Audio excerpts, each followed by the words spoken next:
हमारे साथ बातचीत के लिए आरजेडी के सांसद सुधाकर सिंह इस वक्त मौजूद हैं। सर, कल आपके नेता तेजस्वी यादव की तरफ से एक बड़ा बयान सामने आया। उन्होंने कहा कि ये एसआईआर का मुद्दा इसी तरह चलता रहा तो बहिष्कार तक करना पड़ सकता है चुनाव का। मैं इंडिया ब्लॉक के तमाम अपने सहयोगियों से बात भी करूंगा इस मामले में। क्यों यहाँ तक बोलना पड़ रहा है सर? आपको बहिष्कार क्यों करना पड़ रहा है? बहुत साफ बात है। सुप्रीम कोर्ट ने सुनवाई के दौरान कहा था इलेक्शन कमीशन को कि आप आधार कार्ड और राशन कार्ड को भी कंसीडर करें। कल इलेक्शन कमीशन ने एफिडेविट दाखिल कर दिया कि नहीं, हम नहीं मानते। तो सुप्रीम कोर्ट की भी बात नहीं मानेंगे, विपक्ष की भी बात नहीं मानेंगे, राजनीतिक दलों की बात नहीं मानेंगे, तो फिर ये चुनाव कराने के लिए आए हैं ये जो मतदाता मेरे हैं, ये कोई विदेश से आए हुए लोग हैं। आखिर लोकतंत्र में जब वयस्क मताधिकार ही नहीं है तो फिर इस लोकतंत्र में भाग लेने की क्या जरूरत है?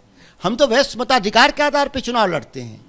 चुनाव लड़ते भी हैं मतदाता के रूप में भी और चुनाव लड़ने के रूप में भी। कल जिस तरीके से ये लोग जो 24 जून को नोटिफिकेशन है, उस नोटिफिकेशन के आधार पे बिहार जैसे राज्य में मतदाता अगर कोई बच गया तो इलेक्शन कमीशन की कृपा पर कानूनन नहीं बचेगा। फॉर्म ब्लैंक भरे जा रहे हैं इलेक्शन कमीशन के द्वारा कि जिसको मर्जी हम वोटर लिस्ट से नाम बाहर कर दें। इस तरह का काम हो रहा है, कोई सुनवाई नहीं। जिंदा लोगों को मृत घोषित किया जा रहा है। ऐसे मेरे पास मेरे गांव में 6 दस्तावेज आए हैं जिसका वीडियो भी मंगवाए हैं कि अब आज वीडियो बना के भेजिए कि मैं मीडिया को दिखाऊं किस तरीके से पूरा इलेक्शन कमीशन भाजपा के एजेंट के तौर पे काम कर रहे हैं।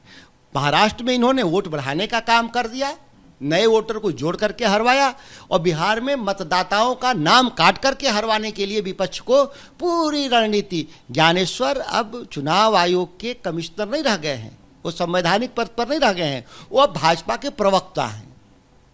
इसके साथ ही सर, क्योंकि आप लोग लगातार सदन में मांग कर रहे हैं, विपक्ष इंडिया ब्लॉक पूरा एक साथ नजर आता है, रोज प्रदर्शन करता है, हाउस चल नहीं पाता है, लेकिन कल एक जानकारी सोर्सेज से निकल कर आई कि बीजेपी तो सरकार तो चाहती ही नहीं है कि इस पर सदन में चर्चा हो। अगर इस पर चर्चा नहीं होती तो फिर किस तरीके से हाउस चले? भाई, ये रबर स्टाम्प के रूप में संसद को इस्तेमाल करना चाहती है भाजपा, जो हम लोग होने नहीं देंगे।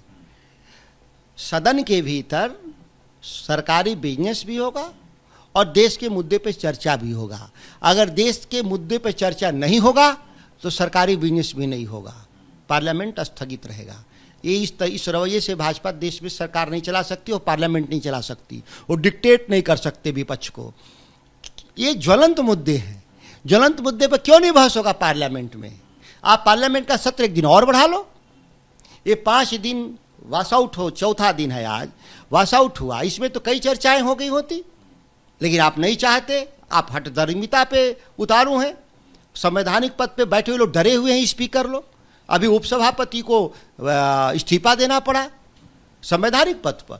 ये डरे हुए लोग हैं कि कल के दिन प्रधानमंत्री नाखुश हो जाएंगे, भाजपा नाखुश हो जाएगी, पद से इस्तीफा देना पड़ेगा। इस डर से बहुत लोग जो सही काम है वो नहीं कर रहे हैं।